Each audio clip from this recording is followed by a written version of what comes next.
15 ऑगस्टला सावदा येथील श्री यमुनेश्वर महादेव मंदिरामध्ये पूर्णवाद परिवारातर्फे भारतमाता वंदन कार्यक्रम पार पडला। या कार्यक्रमात कीर्ती काव्य सरिता या काव्यसंग्रहाचे सुद्धा प्रकाशन करण्यात आले। श्री सचिन सकळकळे सर व डॉक्टर कीर्ती लोखंडे हे प्रमुख पाहुणे होते, तर अपर्णा खारे यांनी कार्यक्रमाचे सूत्रसंचालन केले। श्री संजय खारे आणि सौ शीतल अकोले यांनी पाहुण्यांचे स्वागत केले। प्रत्येकाजवळ देवाने एक स्किल दिलेलं आहे, ते कोणतंही असेल, कोणतंही एखादी मुलगी वर्गामध्ये 40% मार्क बनवत असेल, 35% बनवत असेल, पण ती घरात चांगला स्वयंपाक बनवते आणि चांगले शेफ आपण आंतरराष्ट्रीय दर्जाचे शेफ पाहतो। मग आता त्यात काय विशेष गोष्ट आहे? एखादा आता मी नेहमी वर्गात सांगतो की मी शिक्षक म्हणून मी काही मला काही फार मोठं वेगळं वरदान मिळालं आहे अशा प्रकार नाहीच। मी फक्त माझ्या इंग्लिश या विषयामध्ये मी तज्ञ। मला जर गणिताचा एखादा प्रश्न विचारला तर मी 0।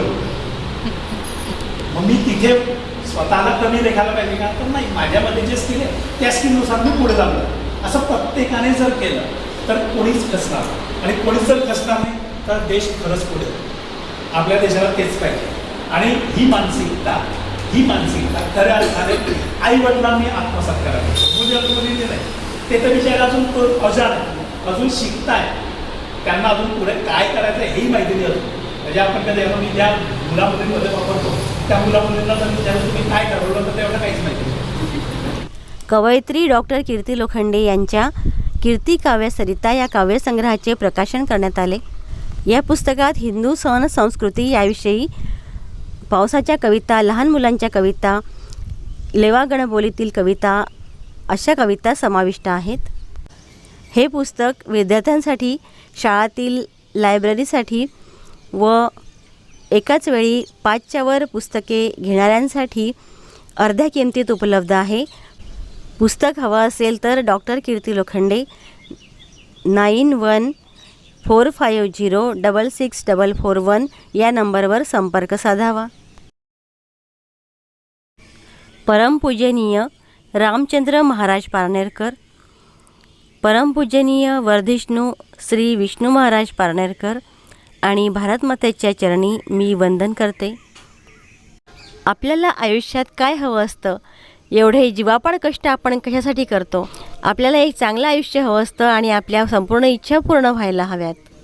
आपण आपल्या आयुष्यात सुख मिळवण्यासाठी प्रयत्न करतो।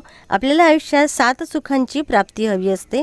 7 सुखांपैकी पहिले सुख म्हणजे उत्तम आरोग्य संपन्नता। आयुष्याची रम्य सुंदर वाट हवी सुखांची बरसात। आयुष्याची रम्य सुंदर वाट हवी सुखांची बरसात। सुख मिळविण्या धावतो माणूस, करतो परिश्रम दिनरात। परिश्रम आपण सुखासाठी करतो। धन दौलत अन टुमदार घर यशाची हवी उंच भरारी। धन दौलत अन टुमदार घर यशाची हवी उंच भरारी। चांगले मित्र सुंदर नाती जोडीदाराची साथ प्यारी। चांगला जोडीदारसुद्धा आपल्याला हवा असतो। प्रतिष्ठा हवी, कीर्ती हवी, धनसंपत्ती, मोहमाया, पण या साऱ्या सुखांमध्ये पहिलं सुख निरोगी काया। शरीर जर चांगलं असेल तरच आपल्याला सर्व सुखांचा उपयोग होतो। निरोगी तन निरोगी मन हीच खरी धन दौलत। आरोग्याची साथ नसेल तर नातीधनाची शून्य किंमत। आपले शरीर पंचतत्वांनी बनलेलं आहे। पंचतत्व म्हणजे आकाश, वायू, अग्नी, जल आणि पृथ्वी यांचे संतुलन जर आपण राखले तर आपलं शरीर नक्कीच चांगलं राहील। आकाश, वायू, अग्नी, जल, पृथ्वी पंचतत्वाची माया यांचा समतोल राखला तर निरोगी राहील आपली काया। आकाश देते मोकळी जागा, वायू देतो प्राण, शुद्ध हवा आणि हिरवी झाडे यांचे ठेवूया जाण। आकाश आपल्याला जन्मतः मिळतं, त्यासाठी आपल्याला काहीच प्रयत्न करावे लागत नाहीत। हवा आपल्याला ऑक्सिजन देते, ऑक्सिजनशिवाय आपण 1 मिनिटसुद्धा जगू शकत नाही। ऑक्सिजन योग्य ठेवण्यासाठी हवा स्वच्छ ठेवली पाहिजे, प्रदूषण करायला नको। धूळ, प्रदूषण यापासून आपण लांब राहिलं पाहिजे। झाडे लावू, झाडे जगवू, पाने कधी न जाळू। धूळ अण प्रदूषण टाळून शुद्ध हवा आपण राखू। झाडांची पाने जाळू नका, मातीमध्ये ती मिसळूया। धरती मातेच्या कुशीत जाऊन निसर्गाचे ऋण फेडूया। झाडांची पाने आपण सहसा जाळून टाकतो, त्याचा धूर वर जातो, वर म्हणजे आकाशात जातो. तर आपण काय केलं पाहिजे, झाडांची पाने न जाळता जमिनीत पुरायला हवी. यामुळे जमिनीला कार्बन मिळेल व जमीन जास्त सुपीक होईल, बॅक्टेरियांची वाढ होईल व माती जिवंत होईल. आपण नेमकं उलटं करत असतो. वायुतत्वाच्या संतुलनासाठी आपण प्राणायाम केला पाहिजे. प्राणायाम रोज करूया, श्वासामध्ये भरूया प्राण, शुद्ध हवा सुंदर निसर्ग, आरोग्याची हीच खाण. तिसरे तत्व अग्नितत्व. अग्नितत्वाचं संतुलन आपण कसं राखलं पाहिजे. हिंदू धर्मामध्ये परंपरा आहे की देवाजवळ दिवा लावतो, ते अग्नितत्वाचं प्रतीक आहे. सूर्य उगवला की आपल्या शरीरातील सिस्टीम जागी होते. आपल्या शरीरात एक सर्केडियन क्लॉक असतं, म्हणजे जैविक घड्याळ, ते सूर्यावर चालतं. दिवसा काम अन रात्री झोप, आरोग्याचा दीप पेटवू, शरीराचे जैविक घड्याळ धकधक लबडब अखंड ठेवू. हृदय हे धकधक करतं.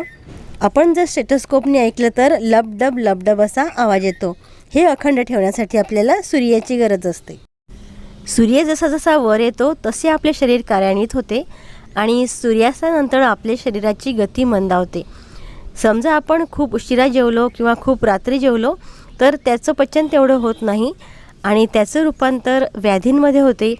निरनिराळ्या गाठी शरीरात तयार होतात की वेगवेगळ्या ठिकाणी डिपॉझिशन व चरबीसुद्धा यातूनच जास्त निर्माण होते. म्हणून सूर्यास्ताआधी जेवावे. पाणी म्हणजे जीवन रे. शरीरातील पंचतत्वांपैकी चौथं तत्व म्हणजे जल. दिवसभर आपण प्रमाणात पाणी पिलं पाहिजे. पाणी म्हणजे जीवन रे. नद्या स्वच्छ ठेवूया.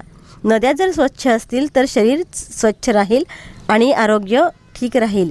दिवसभर 3 लिटर प्रमाणात पाणी पिऊया. पंचतत्वांपैकी पृथ्वी हे 5वं तत्व आहे. तर मातीमधून आपल्याला अन्न मिळतं.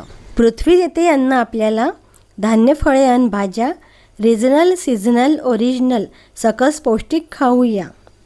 वरण भातन भाजी पोळी घरचे जेवण जेवूया. फळे भाज्या कडधान्यांनी ताट फुले सजवूया. निसर्गाने जे दिले सुंदर त्याला द्यावे ताटास्थान. घरच्या पौष्टिक अन्नामध्ये दडले आरोग्याचे भान. पिझ्झा बर्गर चिप्स मिठाई आईस्क्रीम कोल्ड्रिंक्स करू बॅन. घरच्या पौष्टिक अन्नालाच देऊ पहिला वहिला मान. नाश्त्यासाठी फळे फक्त, जेवणाआधी कोशिंबीर, या नियमानेच होते निरोगी सुदृढ मजबूत शरीर. मैदानी खेळ खेळूया, धावू नाचू बागडूया.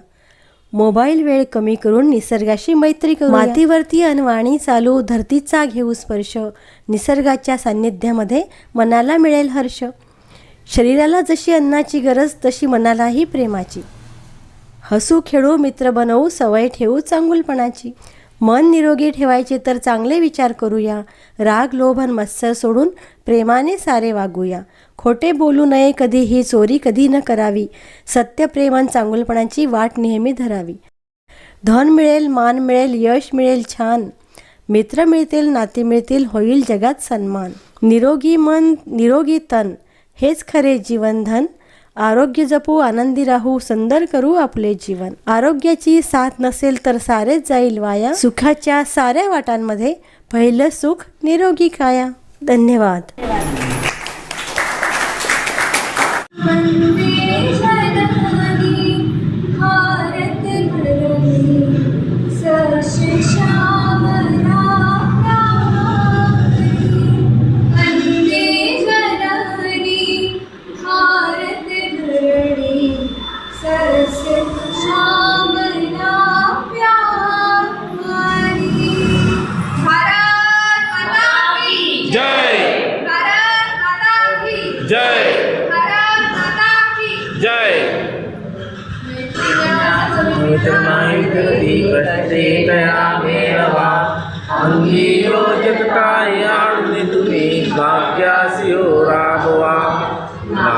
विस्तृत लोक संप्रस्तुती नेत ज्याची असे. द्यावा लोकमतासी आदर पाण्यामध्ये मी नसे. कालज्ञान यथार्थ जाणून उपासना आहे हीच षडंग युक्त सकला भाग्यप्रदा साधना. ज्यांनी जीवन ही कला म्हणून विश्वात उद्घोषिली त्या श्री सद्गुरु रामचंद्र प्रभूंची लाभो कृपा सावली. श्री सद्गुरुनाथ रामचंद्र महाराज की जय.